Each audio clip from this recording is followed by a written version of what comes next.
Estimados y estimadas estudiantes, bienvenidos a este ejercicio donde tenemos que calcular una integral de línea. Entonces nos piden calcular la circulación de este campo vectorial alrededor de L que queda definida por estas coordenadas. Rho que va entre 0 a 2, el ángulo phi que va entre 0 a 60 grados y nos dicen que z es igual a 0. Como z va a ser igual a 0, nosotros no tenemos necesidad de trabajar en 3 dimensiones, sino que podemos simplemente trabajar en un plano cartesiano, ¿no? 2 dimensiones. Entonces, nos dicen que va a estar definido de 0 a 2, o sea, vamos a tener una circulación que va a ir aquí hasta el 2, en esa dirección, en ese sentido. Luego va a seguir hasta recorrer un ángulo de 60 y luego se va a devolver. ¿Ya?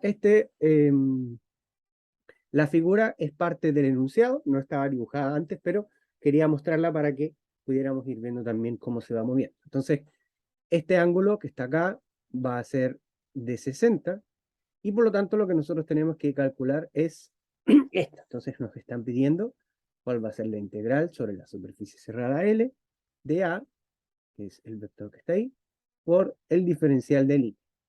Entonces, A nosotros ya lo tenemos, y lo que tenemos que hacer es encontrar el diferencial de línea, ¿no? Es igual, ahí es un producto punto entre A y el diferencial de línea. Entonces, lo que nosotros vamos a hacer es esta integral cerrada, sobre una superficie cerrada, la vamos a dividir en 3 integrales sobre, eh, sobre superficies abiertas. En este caso, 3 integrales que serían L1, L2 y L3. Esto para simplificar el desarrollo del ejercicio y en general es mucho más fácil trabajarlo de esta forma. Por lo tanto, esta integral se va a convertir en una integral de superficie abierta L1 más otra integral de superficie abierta L2 más otra integral de superficie abierta L3. Y para cada una de estas L's nosotros tendremos que encontrar cuál va a ser el diferencial de línea que nos va a permitir finalmente encontrar el producto punto. Voy a dibujar de mejor forma. Ahí. Entonces, para el caso de L1, en el caso de L1, nosotros vemos que se está recorriendo esta trayectoria. O sea, desde 0, y llega acá hasta ρ igual a 2, el ángulo se mantiene constantemente siendo 0. Por lo tanto, en el caso de L igual a 1, nuestro diferencial de L1 va a ser igual a un diferencial de ρ. Porque va a ser ρ la variable que va a estar cambiando de manera infinitesimal para cubrir todos los pequeños espacios. ¿Y en qué sentido se está moviendo? ¿Qué vector unitario tendríamos que considerar? Tendríamos que considerar el vector unitario A sub ρ, puesto que se está moviendo en el sentido de ρ. Tenemos que imaginarlo en un plano bidimensional, o sea, en un plano, y no en un plano en 3 dimensiones, puesto que nos dicen que z es igual a 0, o sea, descartamos por completo la coordenada z y es como que estuviéramos trabajando en coordenadas simplemente en 2 dimensiones. Pero tenemos un radio y tenemos un ángulo. Por lo tanto, esta va a ser nuestro diferencial para el recorrido L1. Para el recorrido L2 vamos a tener lo siguiente. El diferencial de L2, fíjense que en este caso, ρ ya sabemos que se va a mantener en 2, se va a estar moviendo acá. Por lo tanto, va a seguir siendo ρ. Y ahora lo que se va a estar moviendo en este caso va a ser el ángulo, partiendo desde 0 y se va a ir moviendo hasta llegar a 60, mientras que ρ se va a mantener constante en 2. Por lo tanto, en este caso, lo que va a estar cambiando va a ser el diferencial del ángulo. Y por lo tanto, el vector unitario también tiene que ser A sub phi, puesto que nosotros vamos a estar moviéndonos en el ángulo. Esa va a ser L2. Y finalmente L3. L3 va a ser este recorrido. L3 es que va desde este punto hasta acá. Entonces, si nosotros observamos, vamos desde este punto que está describiendo un ángulo de 60 grados, directo hacia el origen. Por lo tanto, aquí nuevamente el ángulo no va a estar cambiando, porque vamos a estar siempre en 60 grados, vamos a llegar al origen, y lo que va a estar cambiando va a ser ρ, porque va a partir en 2, que es hasta donde máximo llega, hasta llegar al 0 incluido. Por lo tanto, acá nuestro diferencial va a ser d sub rho, al igual que la integral de línea 1. ¿Cuál va a ser la diferencia? En este caso, en L1, nosotros estábamos yendo desde el origen hacia fuera, o sea, estábamos recorriendo el radio en el sentido positivo. Pero en L3 estamos recorriendo el radio hacia adentro, por lo tanto lo estamos recorriendo en sentido negativo. Por ende, el vector unitario tiene que ser menos a sub rho. Y ahí nos van a quedar nuestros diferenciales. Entonces, ¿qué es lo que tenemos que hacer ahora? Evaluar la integral para cada uno de estas líneas. En el caso de la integral sobre la línea 1, va a ser A, que ya vimos arriba que es rho coseno de phi, A sub phi, más z seno de phi, A sub z. Y esto en producto punto con el diferencial de L1, que ya dijimos que es d sub rho con A sub rho, que sería el vector unitario. Entonces, ¿qué va a ocurrir en este caso? Tendríamos que hacer el producto punto entre toda esta expresión que está acá con eso, y tendríamos que hacer todo el producto punto de esta expresión con esto también.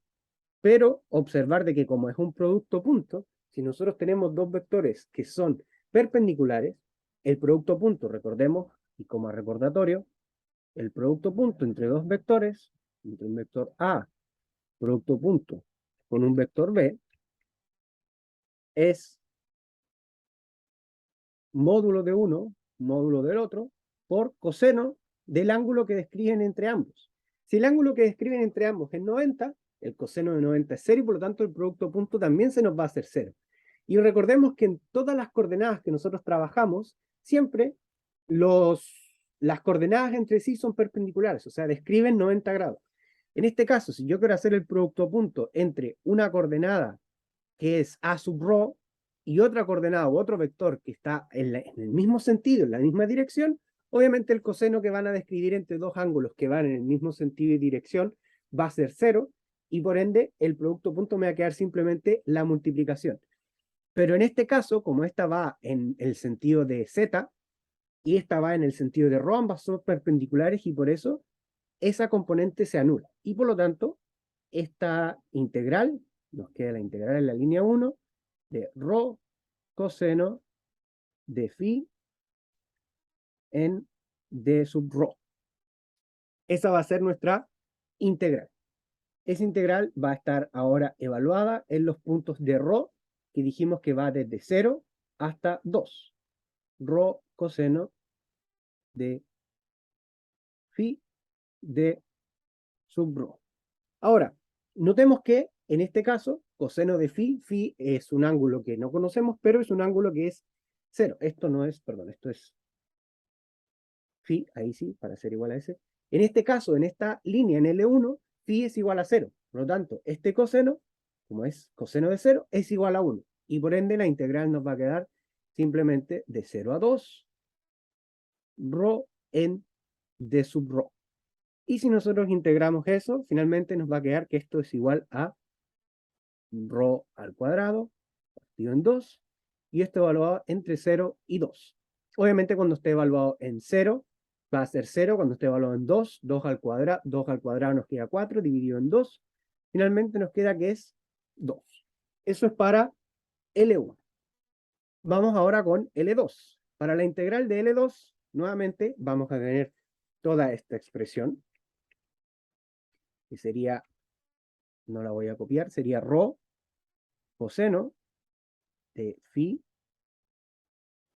a sub rho más z seno de phi a sub z, pero ahora lo tenemos que multiplicar por el diferencial L2, que fue el que encontramos anteriormente, y lo tenemos que multiplicar nuevamente, producto punto, va a ser rho de sub phi y con el ángulo phi. Ahora, nótense que aquí tenemos un vector unitario que va en el sentido y la dirección de positiva de phi, mientras que acá nuestros vectores unitarios son rho y son z. Como rho z y phi son perpendiculares entre sí, entre todos, el ángulo que describe ρ con phi, ambos vectores, va a ser 90 grados, porque son perpendiculares, y lo mismo lo que hace z con phi. Por lo tanto, todo esta integral finalmente me va a evaluar en cero, puesto que el producto punto entre esto y esto es cero, y el producto punto entre esto y esto también es cero. Por lo tanto, la integral 2 me queda igual a cero. Luego pasamos a la integral de L3. La integral de L3 nuevamente nos va a quedar ρ, debería ser ρ, no una que, ρ coseno de phi a sub ρ más z seno de phi también a sub z, y ahora multiplicado por L3, que dijimos que es d sub ρ, pero menos a sub ρ. O sea, es un vector que va en la dirección de ρ, pero en el sentido contrario.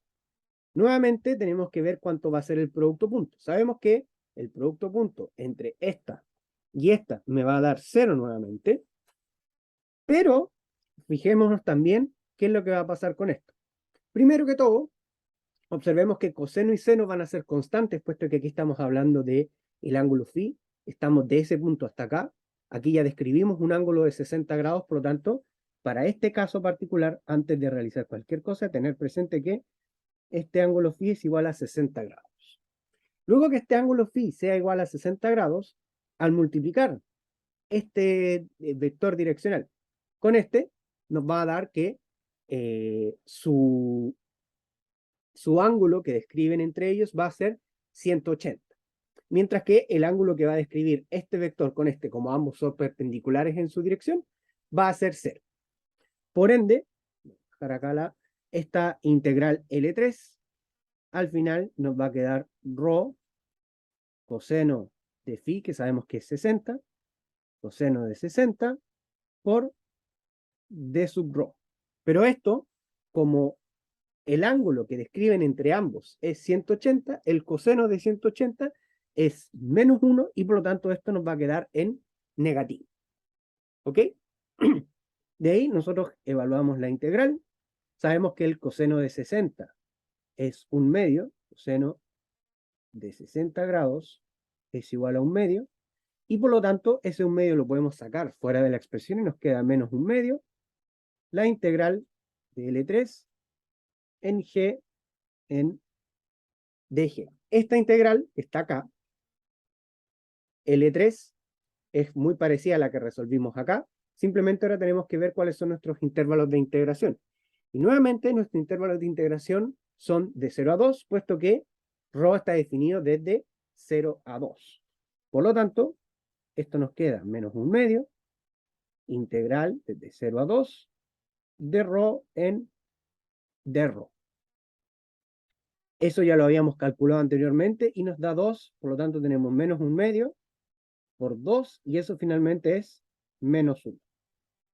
Por ende, la integral final o la circulación sobre esa superficie cerrada, L, de A por el diferencial de L, es igual a la suma de las tres componentes que obtuvimos aquí, que es 2 más 0 menos 1. Por lo tanto, finalmente 2 más 0 menos 1 nos queda 1. Y con eso damos por concluido nuestro ejercicio.